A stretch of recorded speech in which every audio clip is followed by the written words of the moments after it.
Assalamualaikum warahmatullahi wabarakatuh. Waalaikumsalam warahmatullahi wabarakatuh. Hai Sobat Paksi, bagaimana nih kabarnya? Saya harap baik-baik saja ya. Sebelumnya, perkenalkan nama saya Rizky Ana Ainun Azizah dari SMA Negeri Pakusari. Nah, kali ini kita akan mengajak teman-teman sekalian untuk mendengarkan dialog interaktif bersama Ustadz Slamet Suhermanto, SPDI, Ustadz Milenial dari SMA Negeri Pakusari. Nah, dialog yang kita angkat yaitu terkait dengan memperkuat keimanan di bulan Ramadan. Baik, langsung saja kita bersama Ustadz Slamet Suhermanto, SPDI.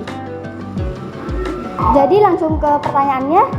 Jadi kemarin nih saya melihat ada teman saya. Nah, di bulan Ramadan kali ini dia justru tidak menjalankan puasa. Padahal kan dia sudah menginjak ke pendidikan menengah atas. Nah, tanggapan Ustadz ketika ada siswa yang tidak berpuasa tadi bagaimana sih?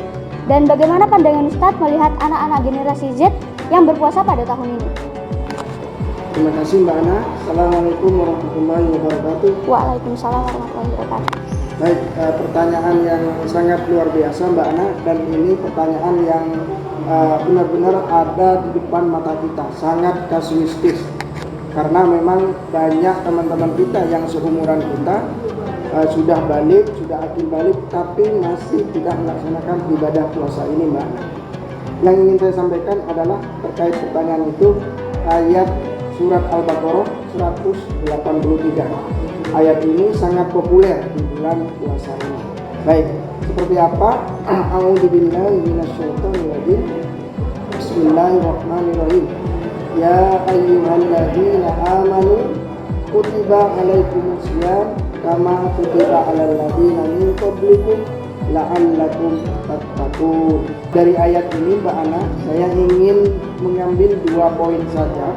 Yang pertama yaitu di awal kalimat, yaitu ya ayyuhalladzina amanu. Yang kedua di penutupan ayat, yaitu la'allakum tattaqun.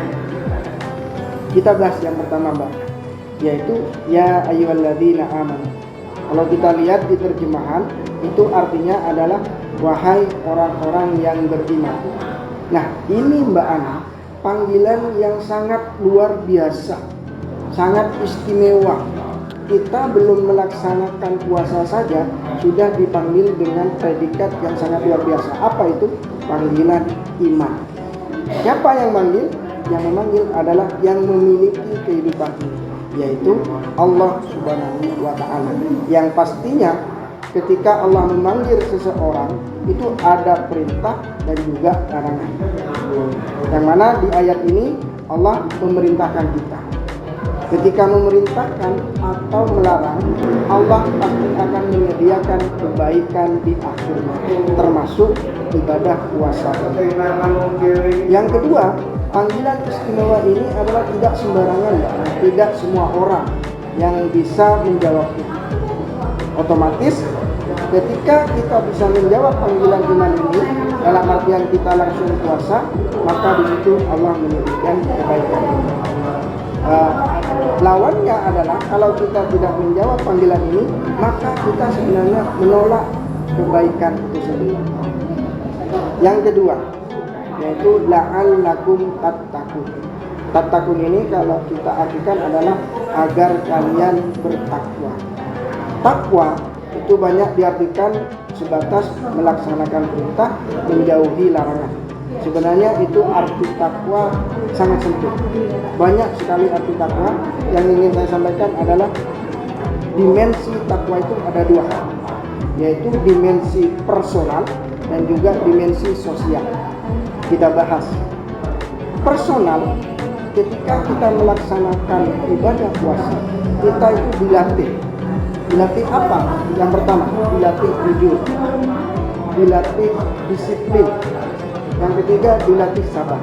Minimal dengan 3 kebaikan ini, kalau kita praktekkan di dalam kehidupan, insya Allah kehidupan kita akan sukses. Ketika berpuasa, kita dilatih jujur. Ketika kita misalkan kita masuk ke kamar mandi dalam kondisi haus, bisa saja kita minum yang ada di kamar mandi. Tapi ketika karena puasa kita tahan rasa haus kita dilatih. Yang kedua, kita dilatih disiplin. Di mana letak disiplinnya? Kita ketika tidur malam jam 3 bangun, jam 4 bangun, setengah 3 bangun. Kita disiplin. Untuk apa? Untuk sahur. Ketika adzan maghrib, langsung terdengar adzan, kita langsung berbuka. Di sana kita dilatih disiplin. Sabar pasti. Kita mulai terbit fajar sampai terbenam matahari, kita menahan, kita sabar. Sabar tidak makan, sabar tidak minum, dan lain sebagainya. Minimal dengan 3 ini, insya Allah kehidupan kita akan sukses. Yang kedua adalah dimensi takwa, dimensi sosial. Dengan puasa, kita diharapkan mampu bisa peka terhadap lingkungan kita. Saudara-saudara kita yang kelaparan bagaimana? Ketika kita berpuasa, kita dilatih untuk merasakan apa yang mereka rasakan. Dengan harapan kita bisa membantu mereka ketika kita punya kelebihan. Itu Mbak Ana. Baik, jadi kesimpulannya apa nih Ustadz? Baik, kesimpulannya Mbak Ana, kesimpulan yang bisa kita ambil teman-teman, saya ingin menyampaikan sebuah hadis.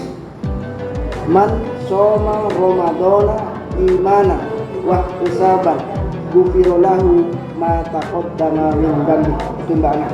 Artinya begini, barang siapa yang berpuasa di bulan Ramadan karena rasa iman dan ingin mendapatkan pahala dari Allah Subhanahu wa taala, maka dosa-dosanya yang telah lalu akan diampuni semuanya. Amin. Baik, jadi kesimpulan yang saya dapat dalam materi kita kali ini, jangan pernah menolak untuk menjadi orang baik di bulan Ramadan. Dan di bulan Ramadan kita bisa melakukan banyak kebaikan yang pastinya akan bermanfaat bagi saudara-saudara kita di luar sana. Nah, dari penjelasan Ustadz Selamat Suhermanto PDI tadi, kita tahu jika dampak yang dalam bulan puasa itu sangat besar, bukan? Jadi manfaatkan sebaik-baiknya situasi bulan Ramadan kita pada tahun ini ya. Baik, selesai sudah dialog interaktif kita hari ini. Jangan lupa untuk terus ikuti kita ya. Sampai jumpa dan assalamualaikum warahmatullahi wabarakatuh. Waalaikumsalam.